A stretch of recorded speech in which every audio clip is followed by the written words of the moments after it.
ICF Credentials. As people are joining, I'll go ahead and I'll thank you for joining us last night with Abdullah Jarf. I'm sure many of you enjoyed the session on preparing for the post-crisis as a coach. And then just as a quick preview, tomorrow night we'll be talking about two coaching tools presented by some real professionals in the area. One will be presented in English and the other presented in Arabic. And so you all are very welcome to join us for that tomorrow at the same time. Tonight, we have the pleasure of having with us Tracy Sinclair, who hails from England and will be speaking on the new ICF coach competencies, as well as paths to ICF credentialing, both the ACC and PCC, and that process. And she's got quite a bit of validity and credibility to speak to us. We're excited to hear about what she has to say. Currently, Tracy, I understand you're the Director at Large of the International Coach Federation, but previous roles have been Director and past Chair of the ICF Global Board and been the ICF Global Chair as well as Global Board Director. And so it seems you can speak quite a bit to the ICF process, and we're looking forward to hearing what you have to say. So thank you very much for joining us. And from there, I'll hand it over to you. So welcome. Thank you very much, Alan. And it's my great pleasure to be here with you this evening to talk about these two very interesting topics around the updated core competency model and also some information about credentialing paths. So I'll just share my screen with you and we can get going on our presentation for this evening. So just bear with me. Tracy, just before you start, let me just mention to our audience as they're coming in, please enter or type your questions about the content as it's coming out, but please type those in the Q&A. And as we get 5 or 10 questions at a time, we'll go ahead and pass them on to Tracy, okay? So please enter those into the Q&A so we can track them well. Thank you. Tracy? Great, thank you, Alan. Okay, so we're going to look at these two areas this evening, looking at the new ICF core competency model and also a little bit about credentialing, the various ways to apply for your ICF credential. I don't want to take too much time talking about me, but as you can see from the screen, like many of us probably, I wear a number of hats, and so my work, whether it's my volunteer work for the ICF or my business work, is made up of quite a portfolio of different activities. I've had the pleasure of being involved in the ICF at various levels, working initially with the UK chapter, starting as an ambassador there in 2007, I think it was, and then moving on to the board later on. And I've been on the global board, as Alan said, since 2016 in different roles. But also in my work life, I still work as a coach. I train coaches, mentor, supervisor, working with organisations, and my real passion actually is how I can help organisations use coaching for positive social impact. So many different activities that keep me busy. But tonight I'm here to talk to you about a few different things, as you can see here. So starting with the updated model, I want to talk a little bit to begin with around how we came to have this model, and then a little bit around the structure of it, and highlighting for you what are some of the real themes and highlights and differences that we are noticing in this updated model compared to the previous one. And then we'll also talk a little bit about the ICF credentialing paths, particularly why is it important to have an ICF credential, and also some information about how you go about getting one of those. And as Alan said, we will be capturing questions I will definitely pause in between these two topics, but if we've got lots of questions before that, then then they'll let me know, and we'll pause to take some of those too. So we'll have lots of opportunity, hopefully, to answer your questions this evening. So let's start with the competency model and the job analysis. So really, what a job analysis entails as far as this exercise that was done is, first of all, identifying really what is the job description of a coach. And if you think about the role of a coach, like any other professional role that one might have, it would have a job description. So what would that job description be that describes the role of a coach? And embedded within that, what are the competencies that are needed in order to fulfill that job description fully? And that's really what the job analysis was all about. And the competency model is designed to give us that set of competencies and really to describe the role or the job of a coach. The ICF seeks to do this kind of review every 5 to 7 years. It's a very robust process, so it's not something that is necessarily feasible on a yearly basis, and probably not necessary on a yearly basis. But the plan is to do this every 5 to 7 years, because we really want to make sure that the competency model is not just fit for practice now, but is also still relevant and current for today's environment and, of course, future environments, because the profession of coaching is still organic, it's still growing, it's a relatively young profession. And so this process will be repeated in order to always ensure that we have the most up-to-date, relevant and rigorous information possible that guides how we work as coaches. The ICF has used an outside partner to support us with this process of the job analysis, and it was almost a 2-year process that was initiated. And the outside partner was an organisation called HUMRO, which is the Human Resources Research Organisation, which is a very large research organisation that specialises in identifying competencies and competency modelling. And the process was very data-driven, rather than just people's subjective opinions. And the process itself entailed a number of different activities. It involved lots of interviews with subject matter experts of coaching from all over the world and from all levels of experience. We also held several workshops which had representation from all regions across the globe, so that we have hopefully a model that is workable based on wherever we are working and whatever our culture or our way of working with coaching might be. We also did something that's called looking at critical incidents, and this piece I find very interesting actually. A critical incident in this process is one where a coaching conversation is analysed in a way that identifies when the client has some kind of positive shift, an insight, a shift in their thinking, some forward movement, a positive shift in their feelings or their emotions. The analysis looks at what was it that the coach did, said, didn't do, didn't say, that triggered or catalysed that incident, that shift in the client. So we're looking at client outcome almost, but focusing specifically on what was the intervention that the coach made in order to trigger that particular incident.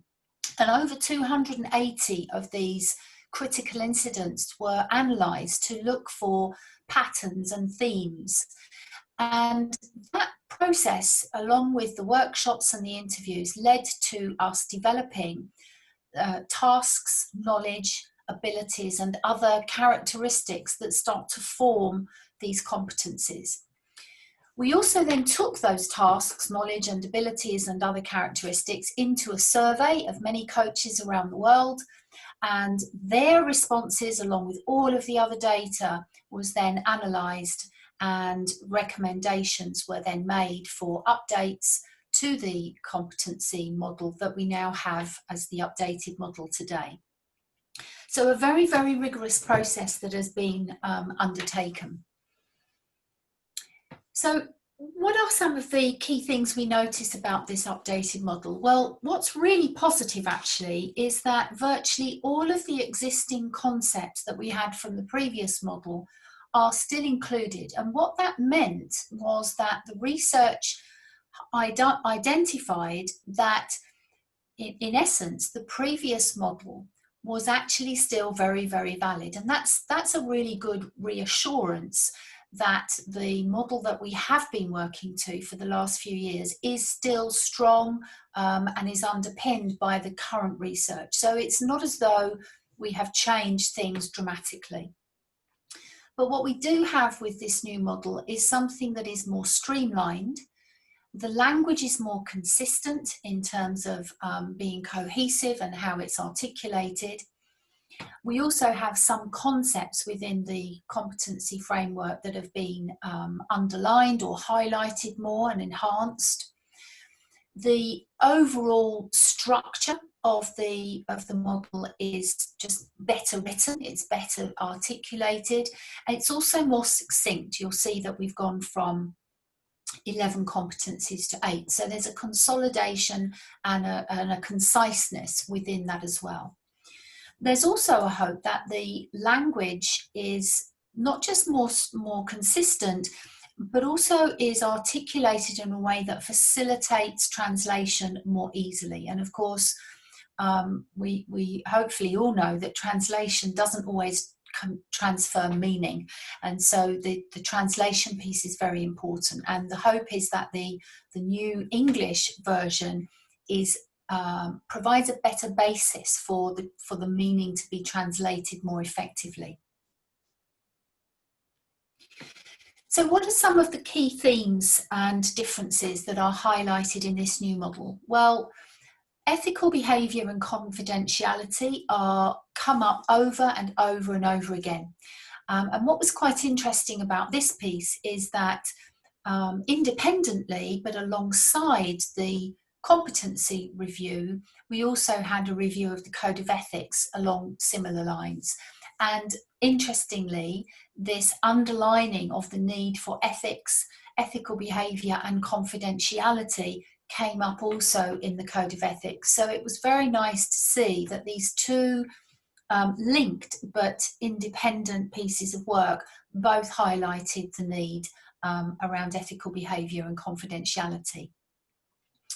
What we also notice is an expansion of the coaching agreement, and I'll talk a little bit about that later, where we now specifically have 3 very distinct levels of establishing the coaching agreement that, as coaches, we are expected to address and take care of. We also have an enhancement of the concept of partnership, and you'll see within the new framework more references to equality, to partnership, to mutuality, to the independence of decision making of the client. So very, very much putting the client at the heart of the piece of work. And then within a new competency that we have, which I'll talk to you about, competency 2, embodies a coaching mindset. This concept of professional development, reflective practice and self-regulation is now becoming very explicit. I'll talk a little bit more about that when we get to that piece. And then finally, the other piece of this that is really identified or highlighted is the idea of integrating within our coaching conversation the client's context and culture, their circumstances, the system that they're sitting in. So we're moving the focus of attention from not just me coaching my client, but me coaching my client with sensitivity and understanding of the bigger picture of the environment, the context, the culture that they are in based on the piece of work that they're bringing. So I'm going to for the rest of this piece around the competency model, I'm going to give an overview of these pieces rather than actually go through the whole model line by line. I think we probably need more than our webinar this evening to go through all of that, but I want to highlight some of the key areas so that when you do actually read through the new model line by line, they'll hopefully make a lot more sense to you. So here's the new model. What we see is that we still have 4 domains, as they're called: the foundation, co-creating the relationship, communicating effectively, and cultivating learning and growth. You'll see how the 8 competencies that we now have are settled underneath each of these domains, as we call them.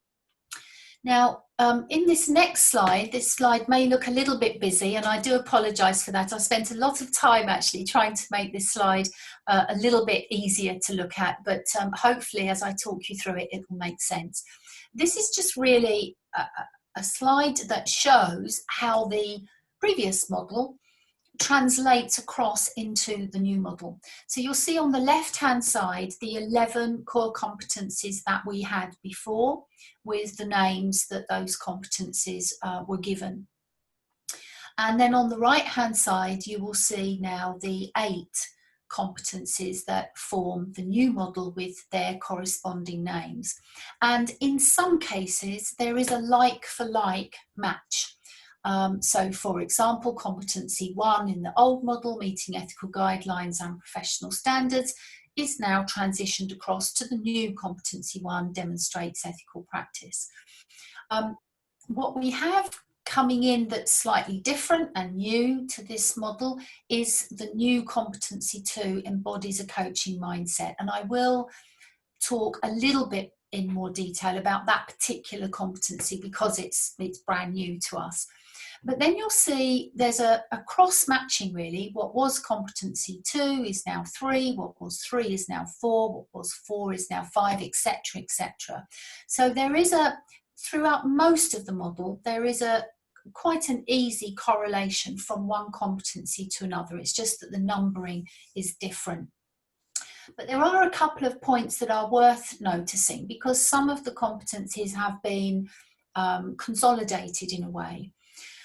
Starting with competencies 6, 7 and 8, there's the essence of 6, 7 and 8 have really been embodied into what is now competency 7, evokes awareness. So we have this idea of evoking awareness that is a combination of powerful questioning to expand the client's thinking, followed by questions to elicit awareness, insight and learning. So we've got this blend of what was competency 6 and 8 now coming into this process of evoking awareness for the client. And then within the middle there, competency 7 direct communication previously is collapsed into what is the new competency 7, evokes awareness, but it also is now spread across all of the competencies. So the essence of competency 7, direct communication, is still there. It's just that it's not sitting within a competency in its own right, with its own title, if you like. The principles of direct communication are now found within all of the competencies across the whole of the new model. And then the last piece with 9, 10 and 11, they have also been consolidated into what we have as new competency 8, facilitates client growth. And that was really because even though 9, 10 and 11 have been articulated previously as 3 distinct competencies, in reality what we find in coaching practice is typically that process of designing actions, planning and goal setting, and then managing progress and accountability is an intertwined activity that's almost part of the same process. So it lends itself very nicely for them to be collapsed, if you like, into one competency. So that's sort of the high level. Let's have a little dive into some of these. And what's interesting about how these domains are separated out is that competencies 1 and 2 under the foundation domain are really describing what we would call the being of the coach. And so these competencies are not necessarily ones that can be assessed by noticing what the coach is doing.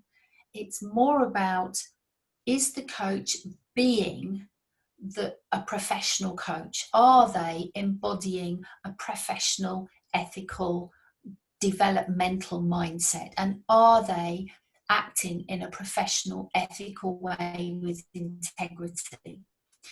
So competencies 1 and 2 really are describing the foundation that is expected of us as professional coaches from which we do our work. So they're very much about, how am I being as a coach? Whereas the other 3 domains, and then the remaining competencies from 3 through to 8, are the ones that are much more specific around, what is it that I'm doing? What is it that I'm saying? How am I behaving? And what are my actual interventions in the coaching process? So let's have a little look at some of these then in a bit more detail. So the foundation, the being of the coach, key highlights that come out of competency 1 demonstrates ethical practice, is that the word integrity comes up a lot, and there is an expectation, if you look particularly at competency 1, but if you look at the ICF, the updated ICF Code of Ethics, you will see that there is an expectation that we are professionals of integrity generally, not just when we sit down to coach our client from 1 hour to another, but generally as professionals, that we operate with ethics, professionalism and integrity. And that is very much embodied in the Code of Ethics and our commitment to abide by that Code of Ethics. Confidentiality, as I've already mentioned, comes up very, very regularly.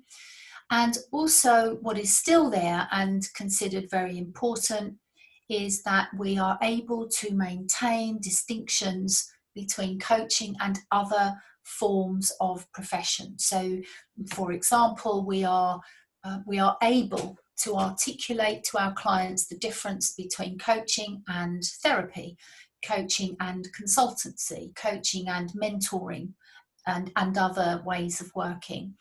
And not only are we able to articulate them, but we are able to be very clear with our clients that we are grounding ourselves in the modality of coaching and that we maintain that distinction.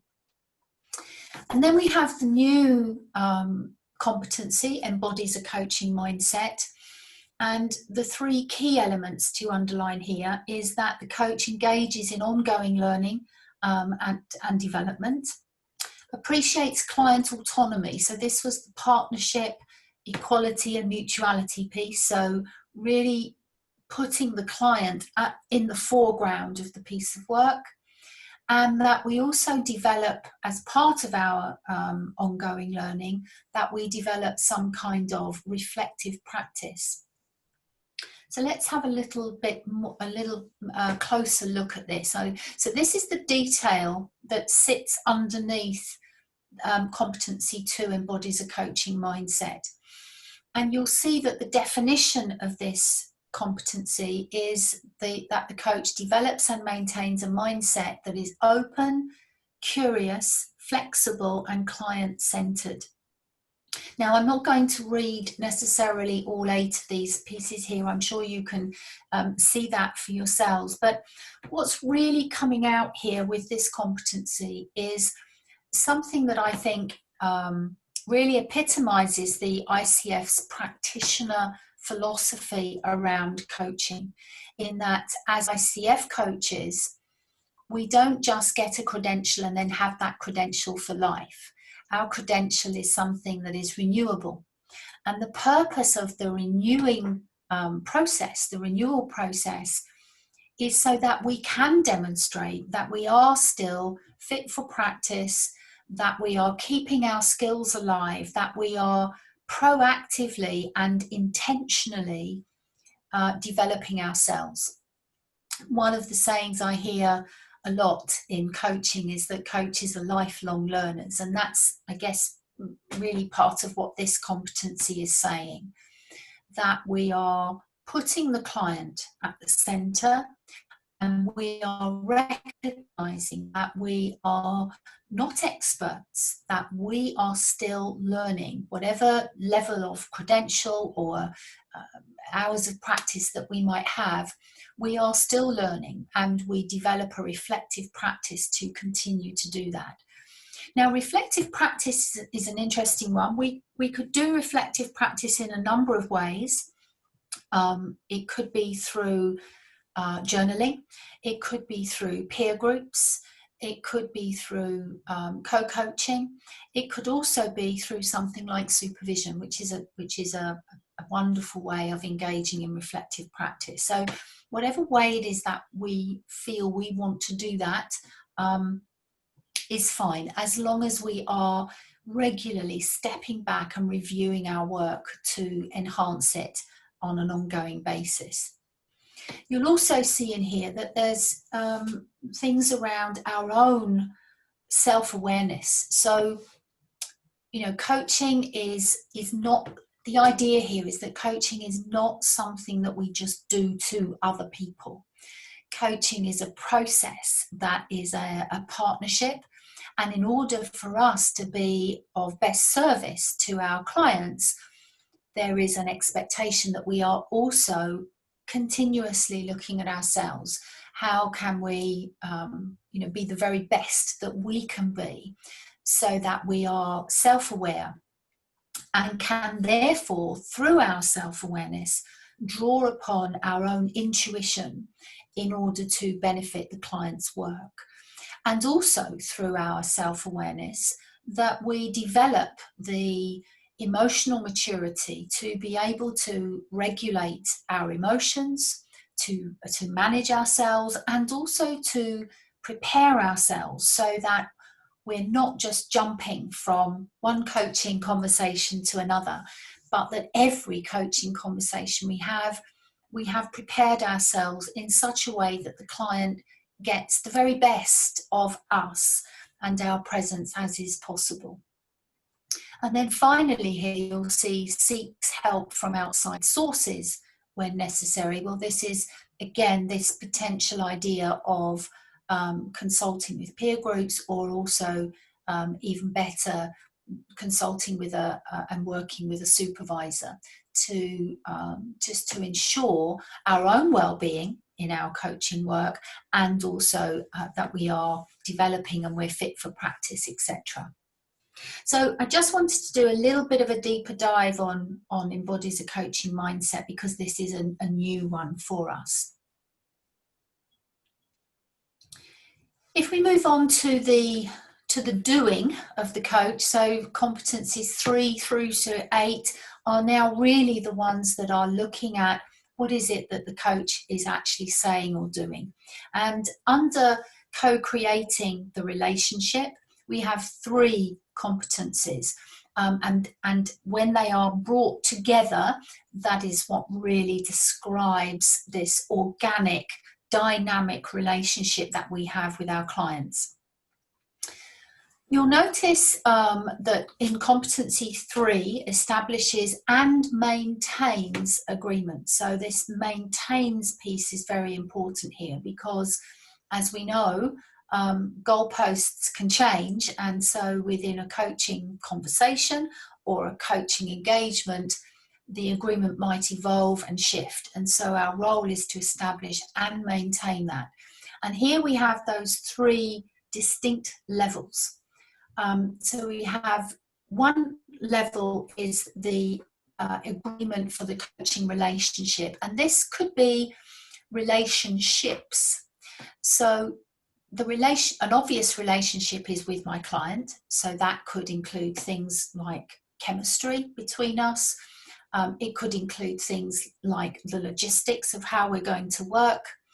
It could also include a relationship that I might have with other stakeholders.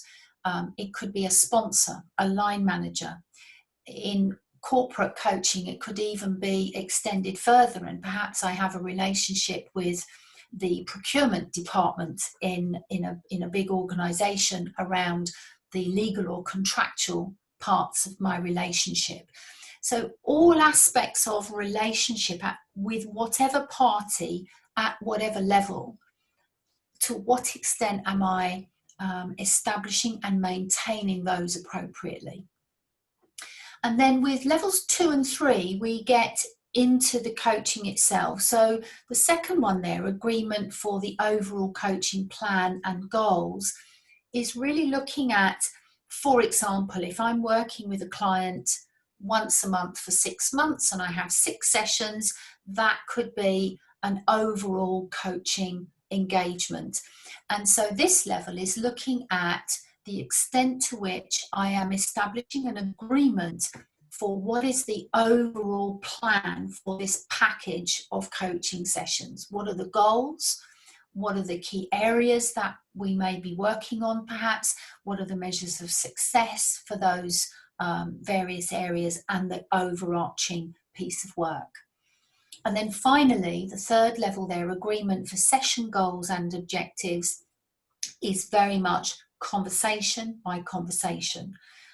What is it that the client wants to achieve as an outcome that day in that conversation?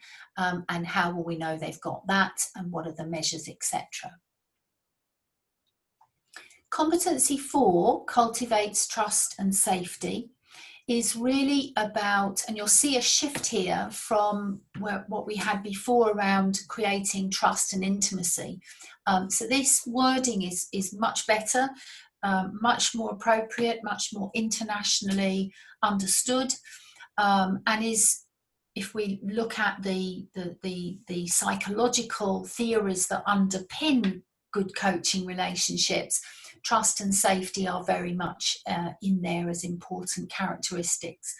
And so that's very much about us creating an environment that is conducive to a good coaching conversation, that is safe and supportive, and that we respect the whole of the person. So again, this goes back to the point about context, culture, the system and the circumstance that the client is sitting in, the whole of the person, and also acknowledging the work that the client is doing in the process of coaching.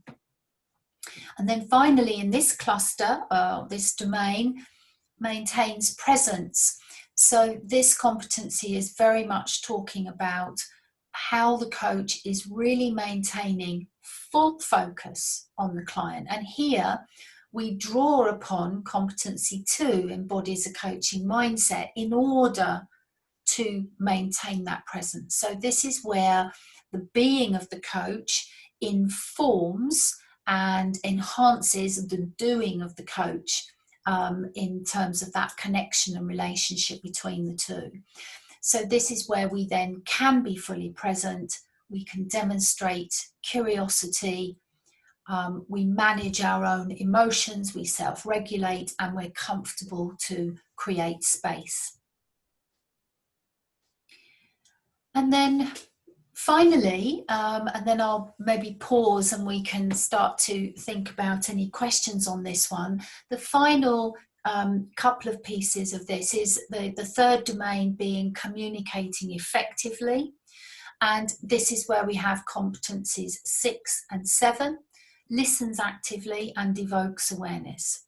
So with listening, this is about holistic listening. So we're listening with our eyes as well as our ears, we're listening with our senses, we're listening for body language, we're listening for what's not being said. So a very complete level of listening. We also may have a certain amount of reflecting back in this competency to ensure understanding. and we are integrating, we're demonstrating that we are integrating our understanding of the client and their topic and their situation in order to support the communication process. And then with Competency 7 evokes awareness, this is about powerful questions and powerful questioning to elicit expanded thinking that will lead to new awareness and insights. We may also, through direct communication, be sharing observations, intuitions, perspectives in order to support that learning. And we are supporting the client by inviting them to reflect upon what they are noticing, what they are learning about themselves and their situation, by considering this new learning and reframing possibilities for their circumstances. And then finally, cultivating learning and growth. And this has one competency in there: facilitates client growth. And this really, I think the key word here is about learning and growth, because what we're really highlighting here, I think, with this one is that a coaching conversation isn't necessarily about just getting a fix to that problem that they brought in that day, even though that fix might be useful. It's really about what have they learned in the process of fixing that piece or answering that question or making that decision. So we're really going from how do we move from the very specifics of the topic that client has brought, and how can that be translated into insights and learning that they can apply, perhaps not just to that topic but to other areas of their life, so that they grow as a person, they develop as a person incrementally through these conversations. And so this final competency of facilitates client growth is really looking at how do we convert that learning into action, respecting all the time that the client is in charge, that they are directing. We're not leading, we're not suggesting, we're not steering them. We're also celebrating and acknowledging the achievements, the learning, the action, the commitment, and we're partnering with them also to close the session. So I'm going to pause there before we start to look at the competency, the credentialing aspects and the paths for credentialing. I'm sure we may have some questions, I hope so anyway, and we'll maybe take a little bit of time for some of those. Please, all in the audience, please go ahead and continue typing your questions into the Q&A, and then we'll answer those in turn. This is fascinating stuff, Tracy. Thanks for all this. We have one question so far from Michael, I believe from Bahrain, and he says, ongoing development. Is this going to become a wider area, or is it still focused on the ICF specialized or specified educational units? Right. I think it's a great question. I think it's probably a little bit of both.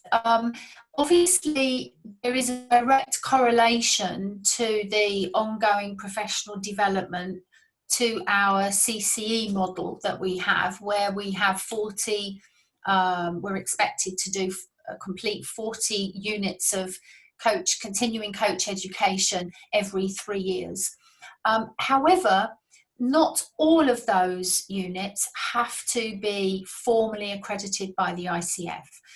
So there is a portion of those that we can still get through things like reading, writing, presenting, teaching, mentoring, being mentored, supervising, being supervised. So it's a blend of both of them. But obviously the main focus of the continuous professional development is that we are continuing to develop ourselves as professional coaches and in the technical competence of coaching as well. So I would say it encompasses both. Okay, great. Thank you. Thank you. You answered several of my questions that popped up as we were going through, but we have another question here. When will the new competencies be fully implemented and expected to be practiced by coaches and applied by ICF assessors?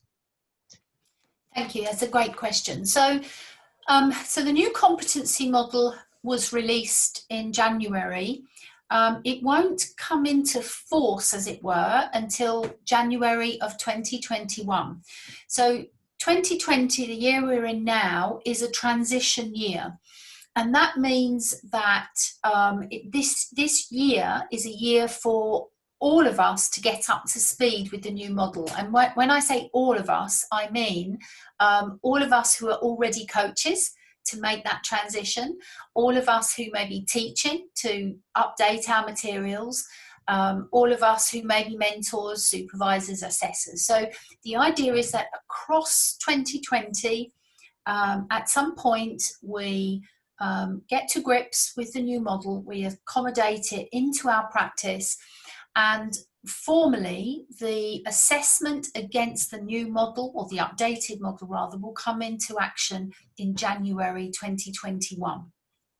And the actual process of all of this, I mean, we've got the model, but we still don't have all of the rest of the pieces which are still being developed. So, for example, the PCC markers are still just being finalised. I think they should be ready very soon. The model is still being translated.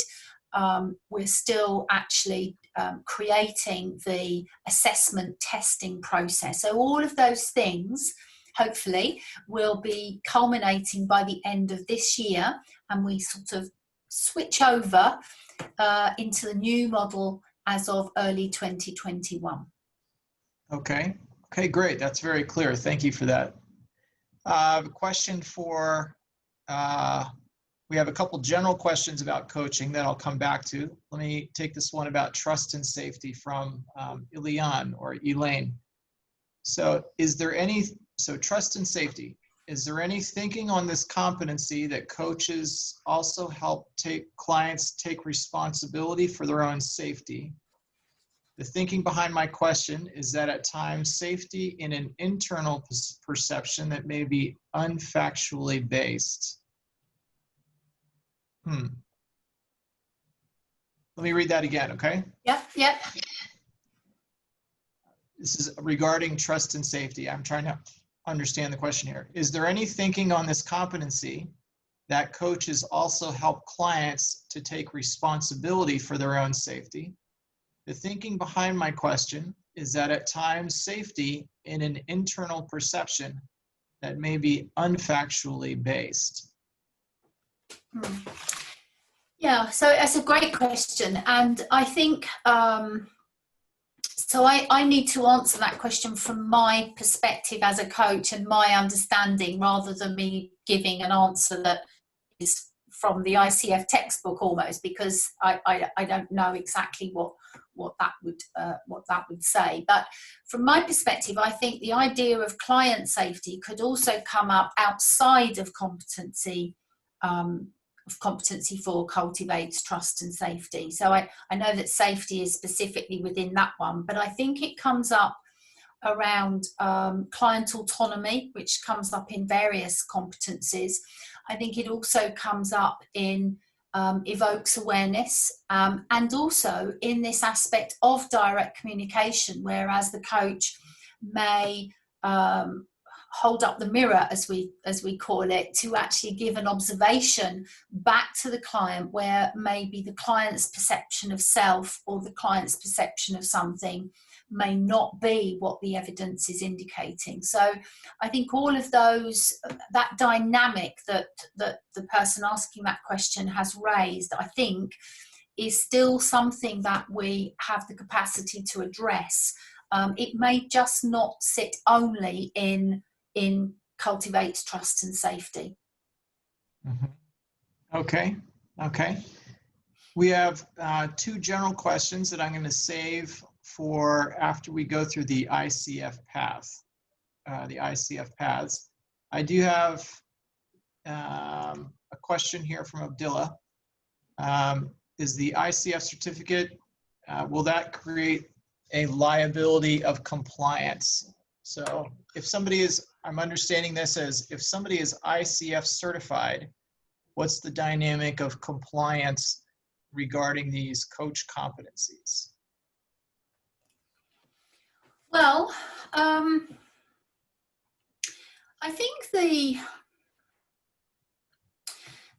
compliance aspect is probably more to do with the code of ethics in a way. Let's think about the two of them alongside each other. So as ICF members and or as ICF credentialed coaches, we are signing up to abide by the code of ethics.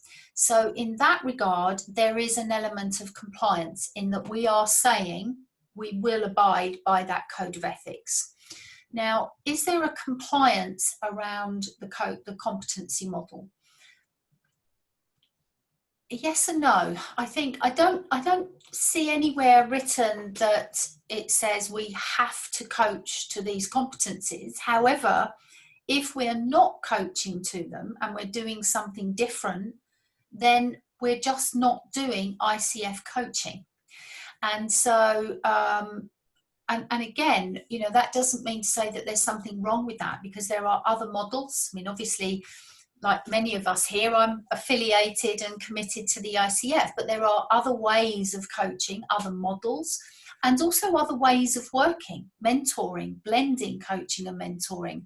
And from an ICF perspective, there's not a view that says, oh, we can't do any of those, because of course we can do whatever we like as long as it's ethical.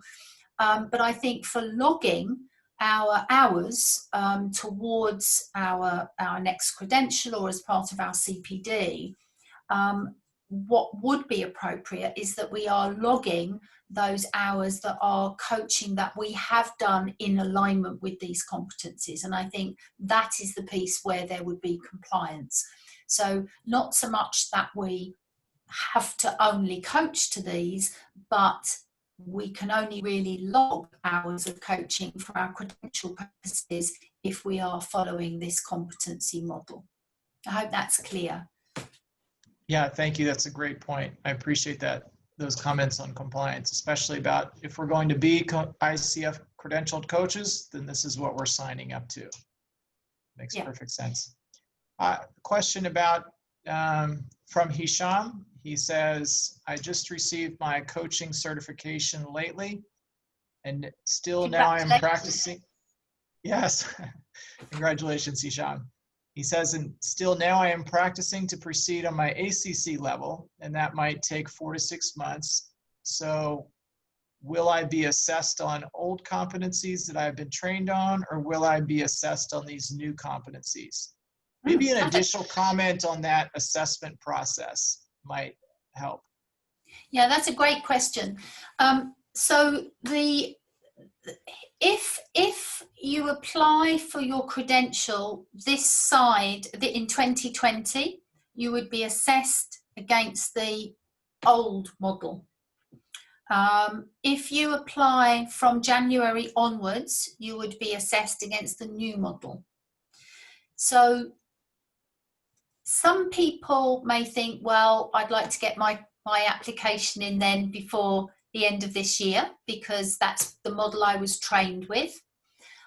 If, however, you feel that based on the amount of coaching that you're doing, that you won't be able to get all of your hours to apply by the end of the year, and you apply next year, then I really don't think that's the end of the world, because as I said earlier, the fundamental principles of this model are very much the same as before. It's really the wording, how it's articulated and expressed that has changed, rather than the foundation of what we're trying to do. So I don't think that in any way that what we've learned previously is now invalid. You know, it's absolutely still valid.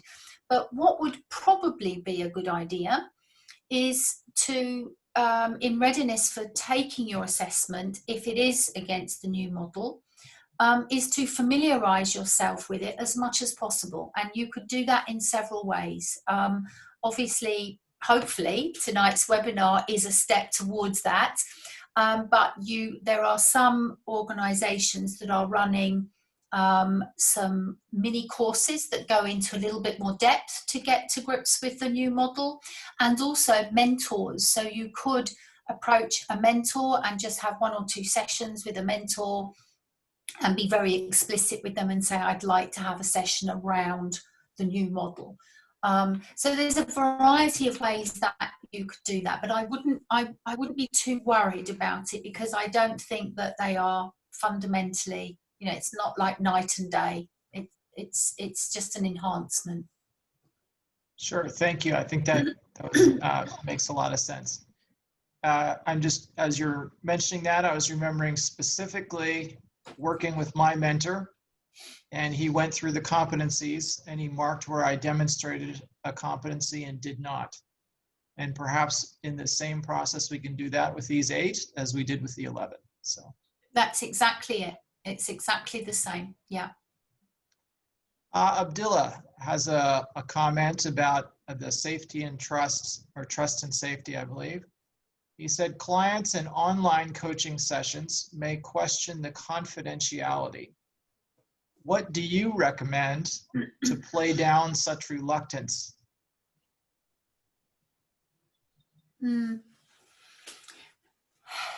Yeah, I think I think the expectation of both parties, but let's focus on the expectation of the coach for a moment, is that we do the very best that we can to ensure confidentiality. And that, I think, is just as relevant as when we weren't doing things virtually, So, for example, when I meet my clients face to face, if I'm traveling home on the bus or on the train or whatever it is, and I've got my coaching notes, and I get off of the transport and I leave my coaching notes, on the train or something, or on the bus, there's a potential breach of confidentiality. Now, when we work virtually, we don't have that type of challenge, because if we're going to have any notes, they're more contained. So I think really it's the confidentiality issues around working virtually are likely to be more around cybersecurity. And I don't know that coaches are expected to be cybersecurity specialists, but what we probably are expected to do is to ensure that we are taking appropriate steps to ensure the integrity of our computer system, that it is cleaned, that we have a virus checker, that we have appropriate firewalls, etc., and that we use apps or connection systems that are credible and reputable. That if we have recordings of client work, that those recordings are with permission and that they're deleted afterwards. So I think as long as we are doing our due diligence in keeping our systems clean and safe, I think that has to be sufficient. Thank you. I think that's a great comment about what due diligence would look like for the online or the virtual sessions with confidentiality. And for our audience, I'll just say that this webinar will be available later on as a recording, and perhaps we can listen to that again, or we could get a checklist of what that kind of due diligence might look like. So we'll follow up on that. I think that would be very useful. So thanks, Tracy.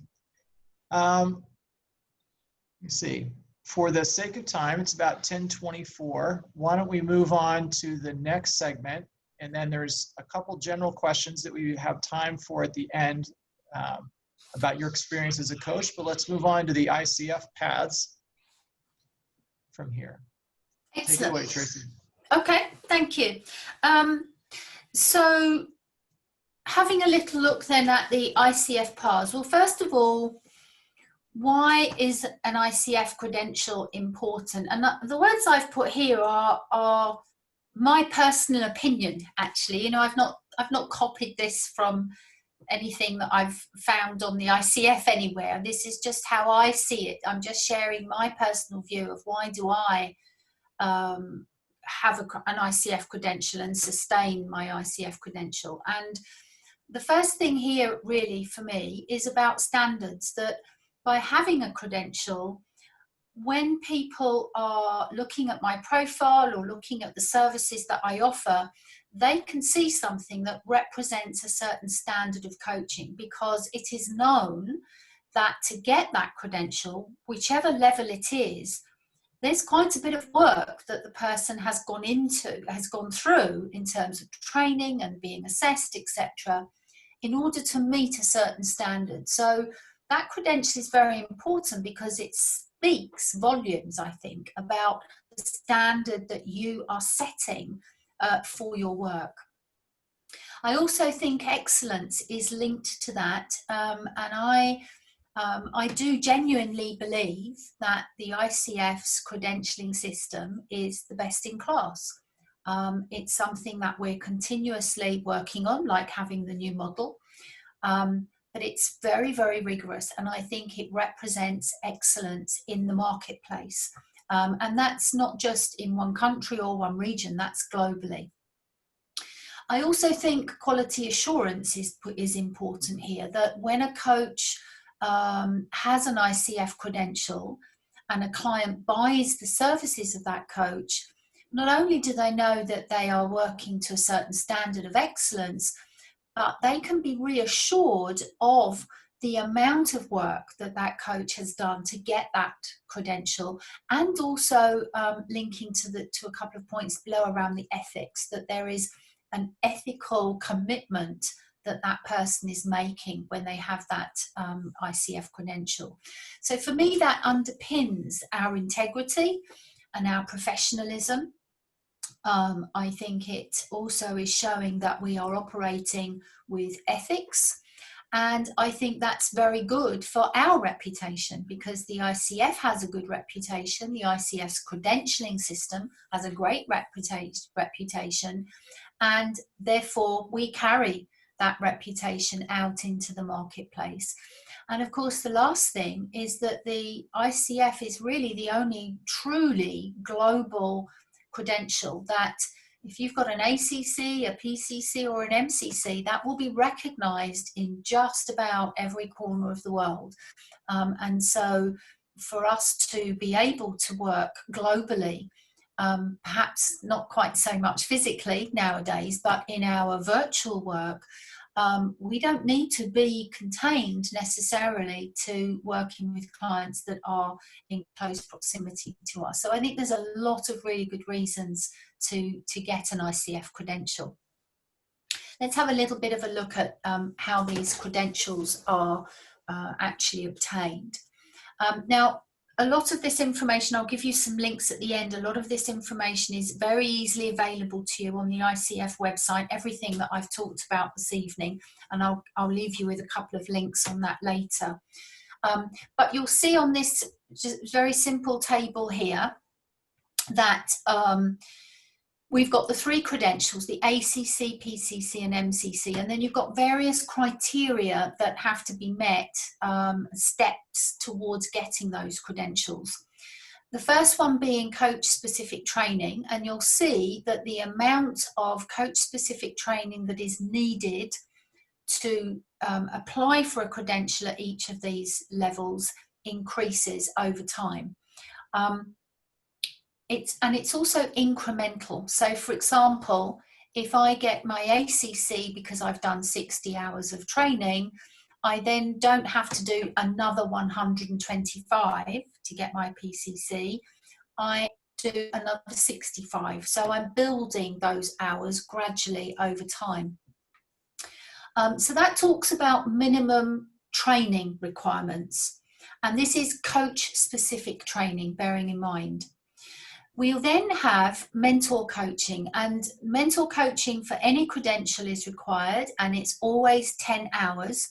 But you'll see an asterisk there under the mentor coaching piece, and the note below says that some programs have mentor coaching built into the program. So whenever you're looking for coach specific training, it's very useful to really look at what is and is not included. Is it just the training, or does it include the training and some of the mentoring?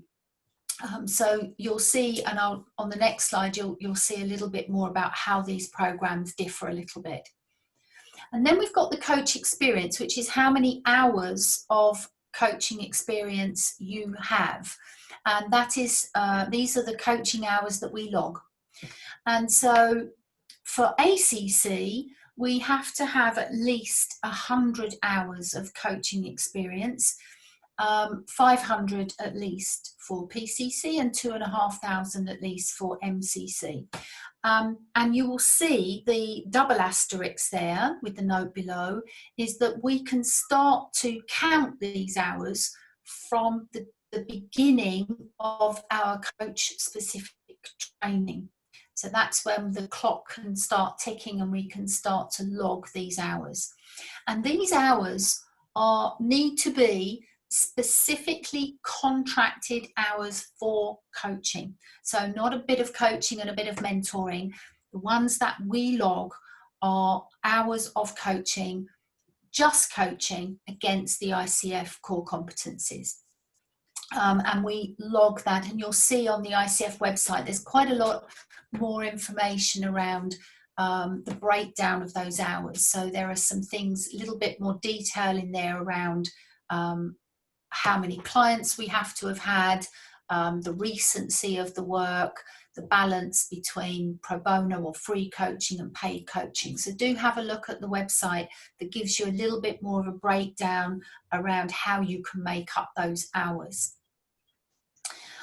You'll also see on the Coach Knowledge Assessment, that's yes to all of them. The Coach Knowledge Assessment is an online multiple choice knowledge exam, which is testing our knowledge of two things really, the competency model and the code of ethics.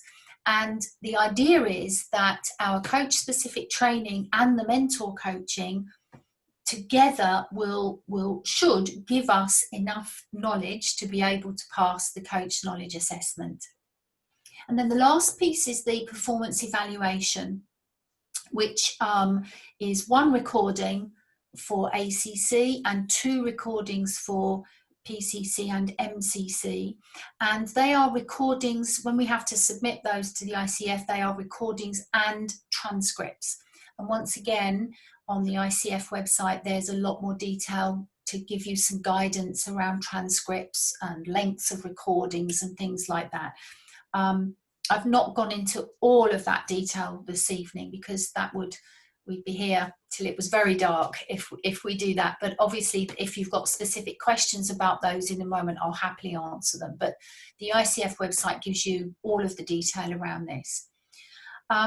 Again, like the mentor coaching, some courses also include the performance evaluation, so particularly ACTPs, and I'll tell you a bit about those in the next slide.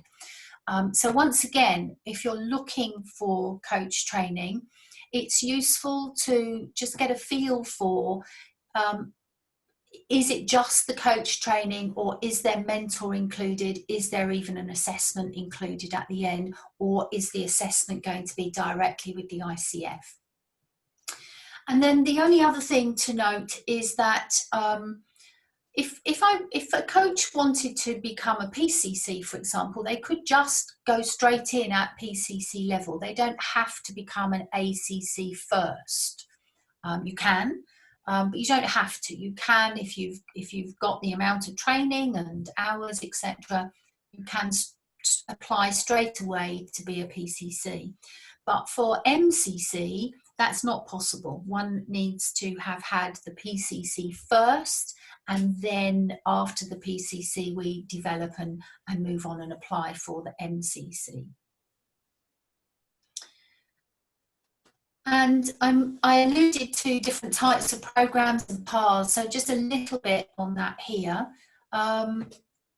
We've got 3 main routes into applying for a credential. and these acronyms are thrown around a lot, of ACTP and ACSTH. So what this basically means, and once again, there's lots more detail on the website about this. ACTP stands for Accredited Coach Training Program, and it's like the all-inclusive program. It offers from start to finish a full package of coaching of at least 125 student contact hours. So it gives you enough coach-specific training for potentially PCC level applications.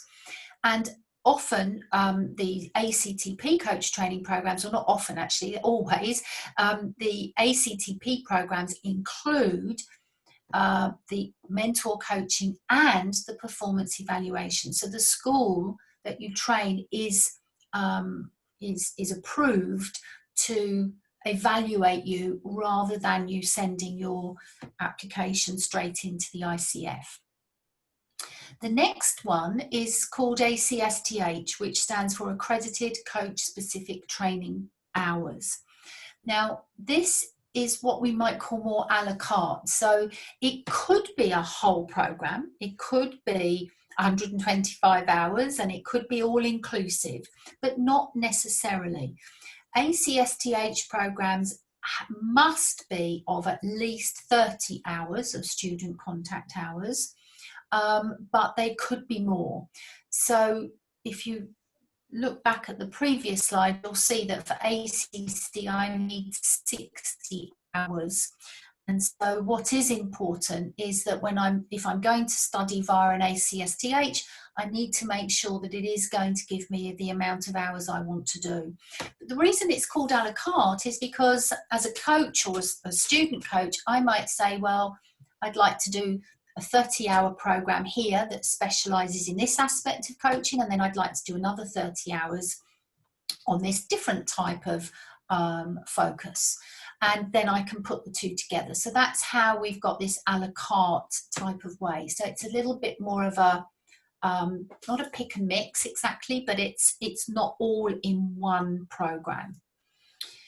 And then finally we have the portfolio route, which is really for people who have a blend of perhaps they've done a little bit of ICF work and that's got some CCE, so maybe some one-day workshops they may have done, some webinars, but the bulk of their training was perhaps gained by a non-ICF approved program. So that could be a program that's got a different kind of accreditation. It could be a program through a university.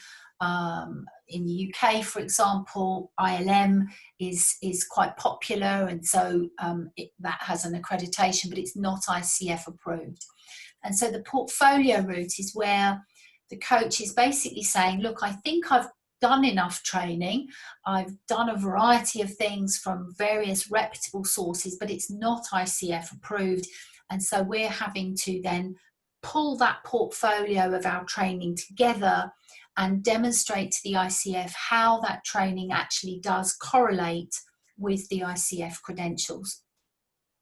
So in some ways, from a time perspective, an ease perspective, and potentially from a cost perspective, going via the ACTP or the ACSTH route is going to be perhaps a bit easier, because whatever training we have done, the ICF already knows about it because they've pre-approved that training in some way. So it facilitates the application process.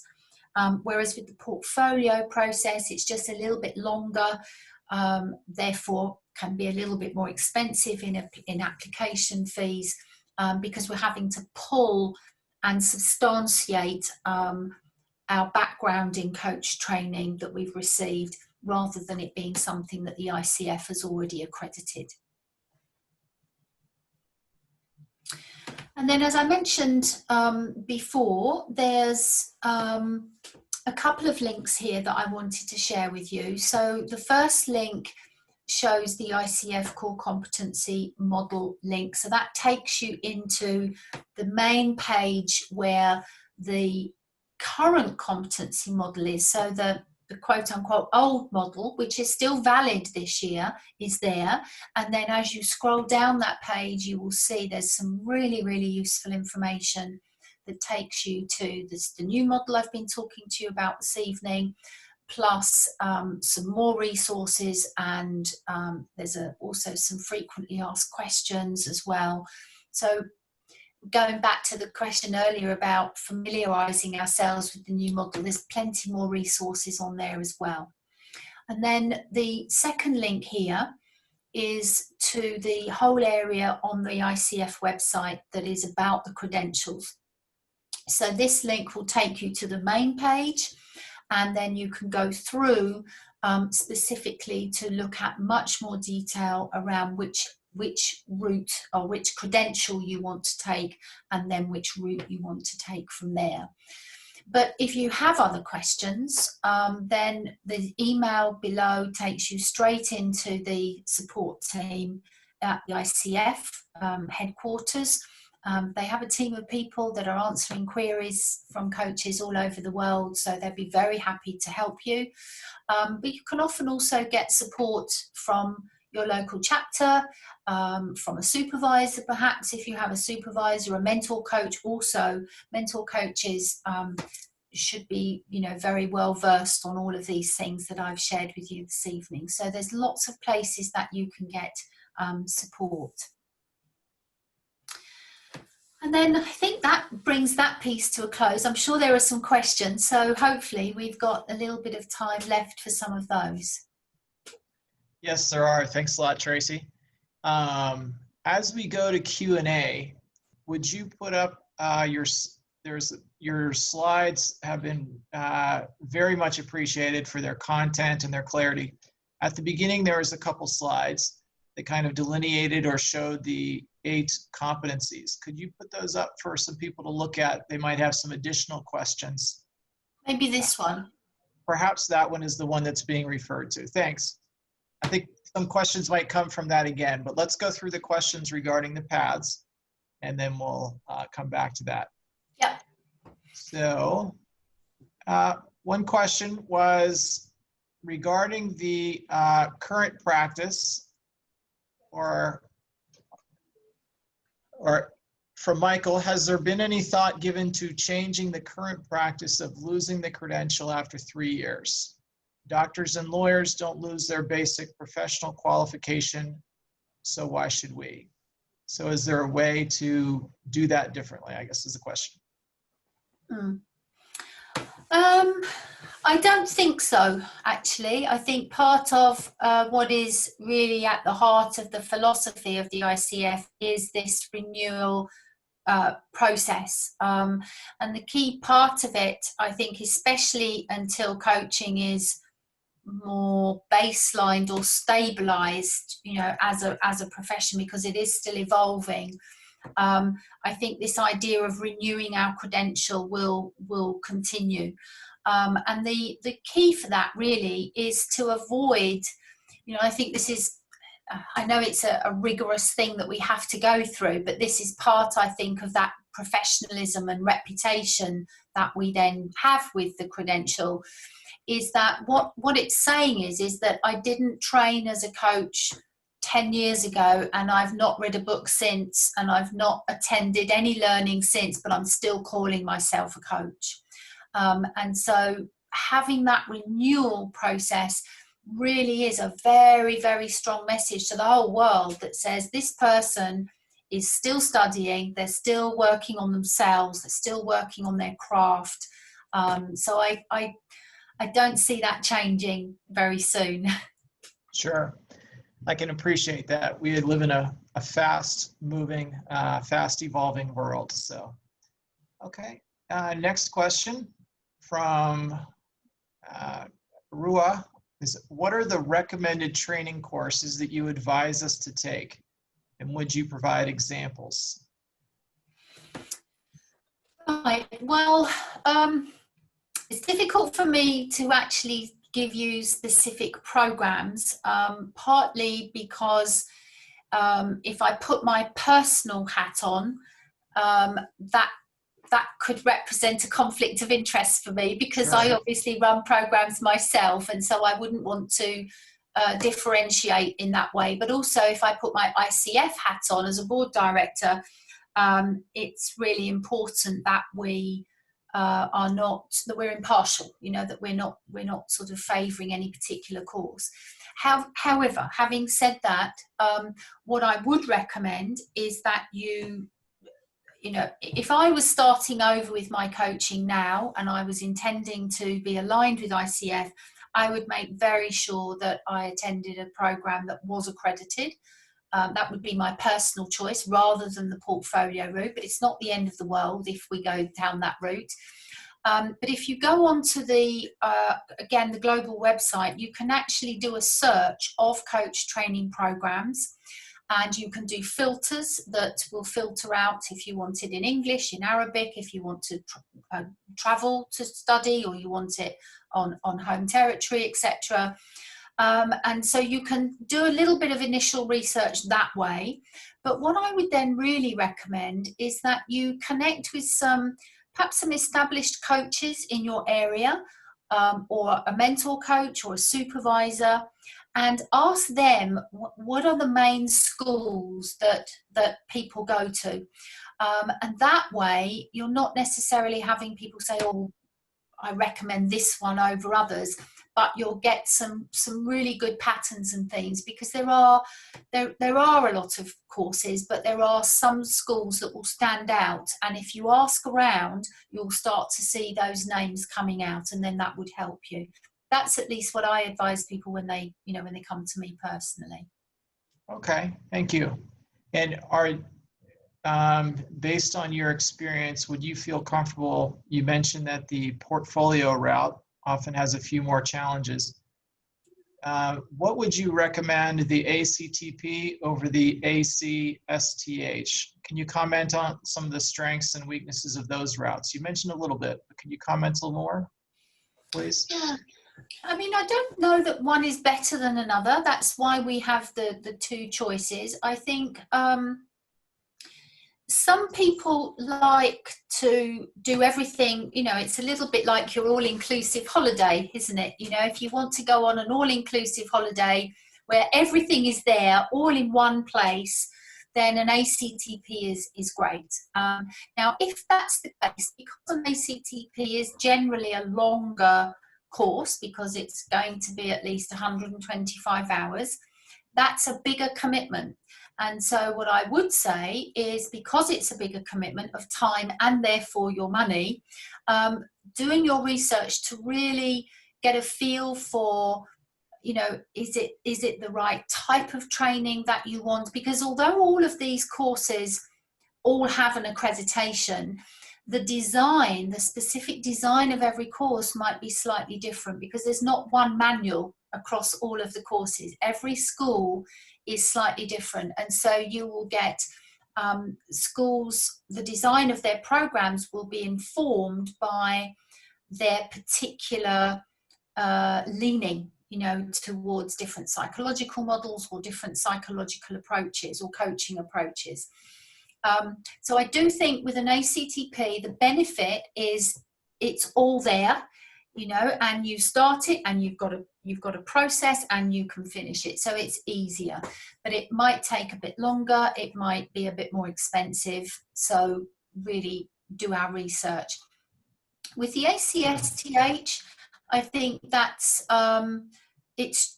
you can pick and choose a little bit more. But again, I think the due diligence of just researching them is important as well. So I don't think one is not better than another. It really depends on how you want to study. Mm-hmm. Okay, thanks, Tracy.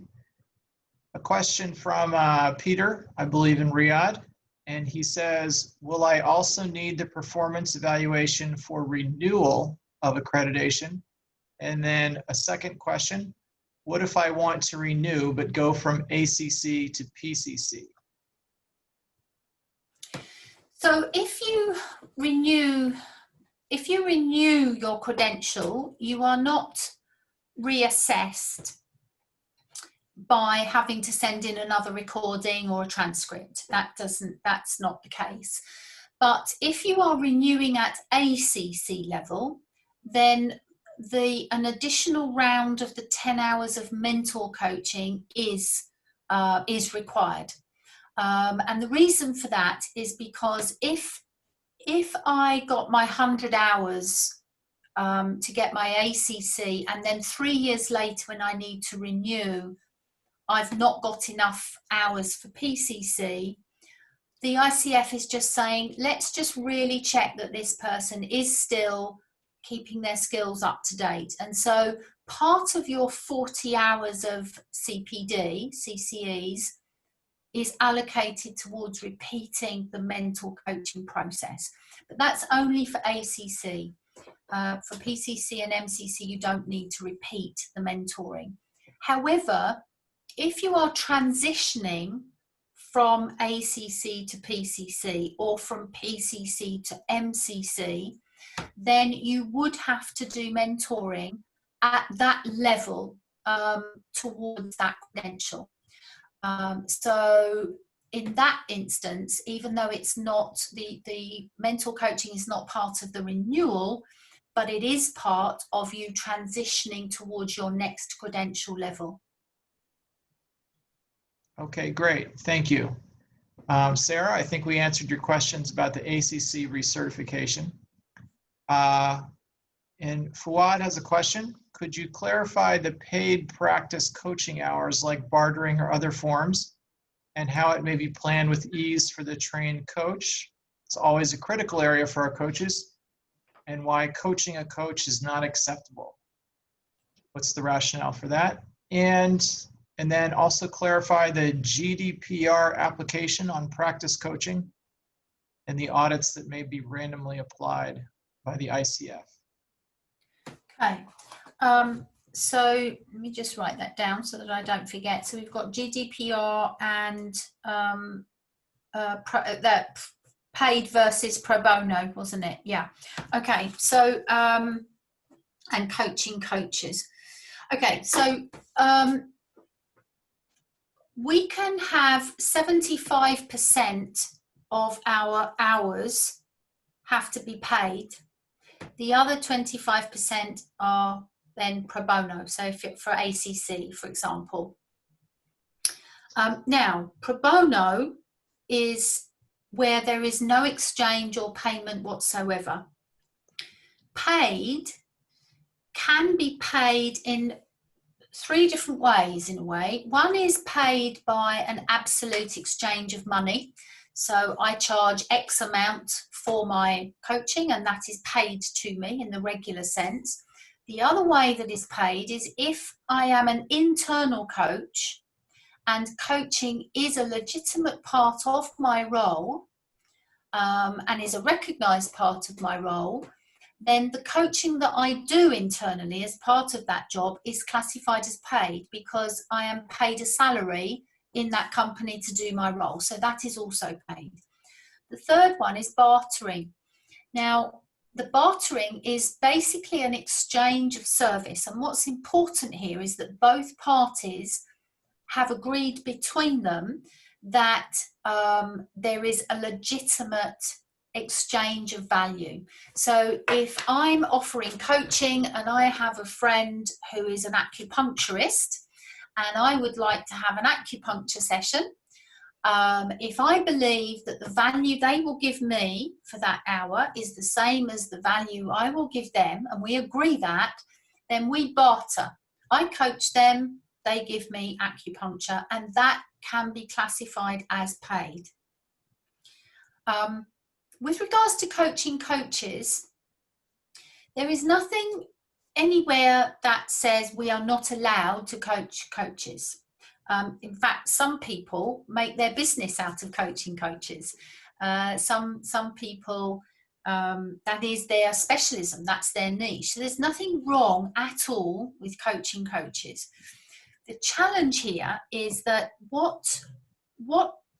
and this is me as a coach and a mentor coach, what I would recommend is I would recommend trying to get as much variety in your client base as possible.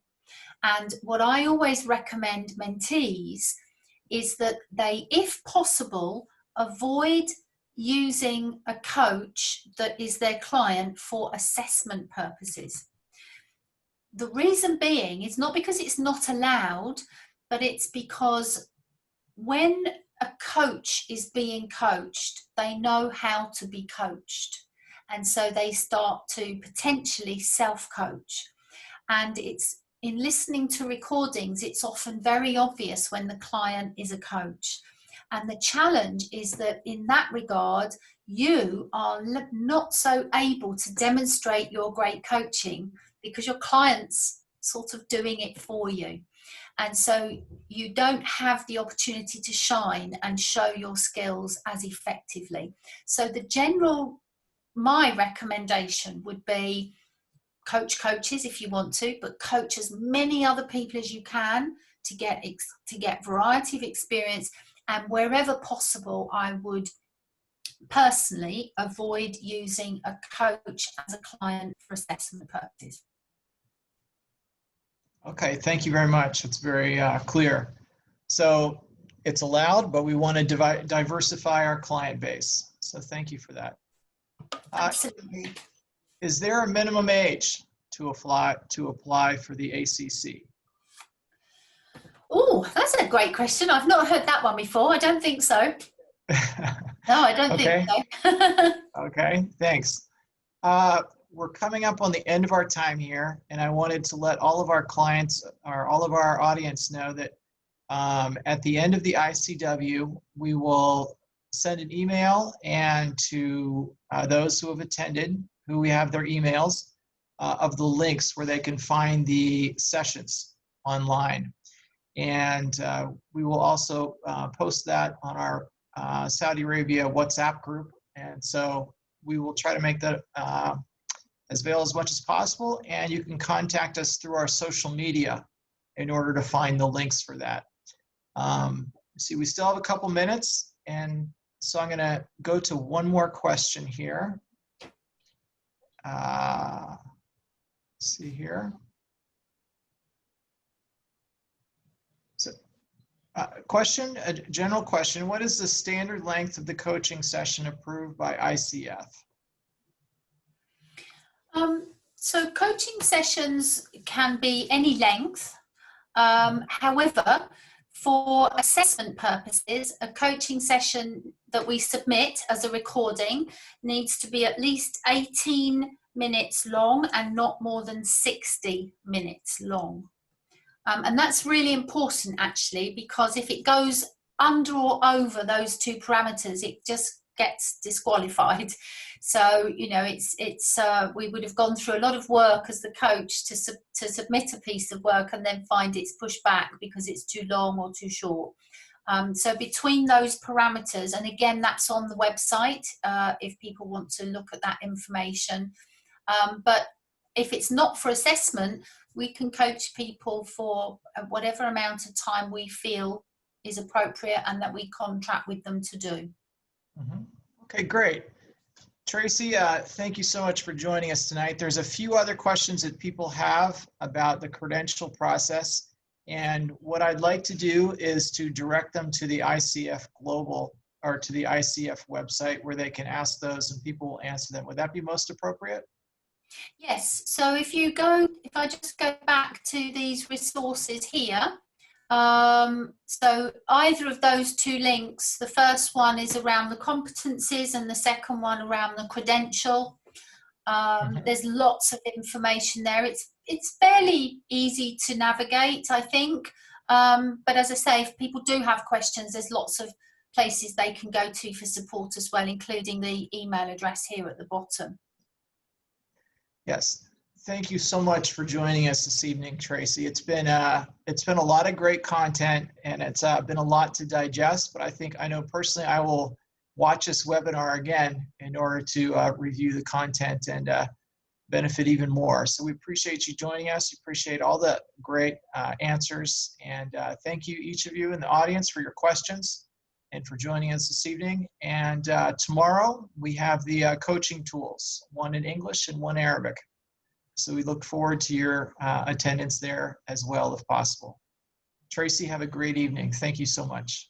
Excellent. Thank you so much. And thanks everyone for joining. It's been really good to spend some time with you, and congratulations on ICW Saudi Arabia. Thank you so much. Yes, thank you, Tracy. Ramadan Kareem, everybody.